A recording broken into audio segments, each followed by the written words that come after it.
অত্যাচারী লোক যে অনেক জুলুম করেছে তাকে কি সাধারণ মানুষ শাস্তি দিতে পারে না? Never, never.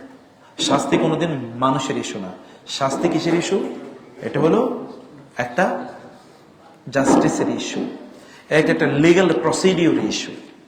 আপনি মনে করছেন তিনি অত্যাচার করেছে, কিন্তু আসলে এর বিষয়টা কি বা কতটুকু করেছে, এটা আপনি একটা লিগ্যাল প্রসিডিউর, সেখানে আইন থাকবে। ইসলাম যে আইনের কথা বলেছে সেখানে বিচারক থাকবে, যেমন রাসূল ইসলাম বিচারক ছিলেন। তারপরে সাহাবায়ে কেরামরা তারা ইসলামিক খেলাফাতে খলিফা হিসেবে তাদের অধীনে অন্যরা কি ছিলেন? বিচারক ছিলেন।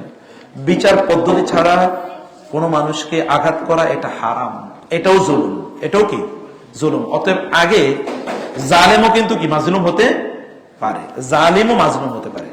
অতএব জালিমকে যখন আপনি অত্যাচার করবেন, মানে জালিমকে যখন আপনি মারধর করবেন, তখন আপনিও জালিম হিসেবে পরিগণিত হবেন, কারণ আপনার তো মারধর করার কথা না। যেমন চোরের দুই অনেকে মারে, তাদেরকে তো মারার কথা না, তাকে রাষ্ট্রের কাছে জমা দেবে।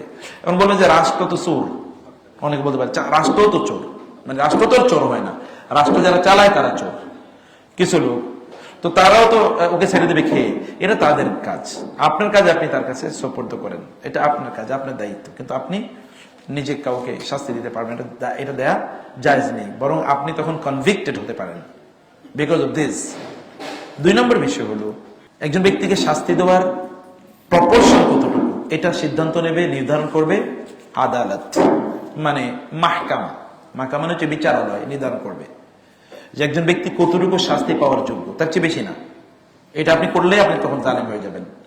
3 নম্বর বিষয় হচ্ছে যে অপরাধকে কোনোদিন অপরাধ দিয়ে মোকাবেলা করা যায় না। ইদফা বিল্লাতি হি আহসানুস সাইয়্যিআহ ওয়ালা তাস্তাবিল হাসানাতু ওয়ালাস সাইয়্যিআহ। ভালো এবং মন্দ দুটো একরকম এক সমান হতে পারে না। অতএব মন্দকে ভালো দিয়ে কি করতে হবে?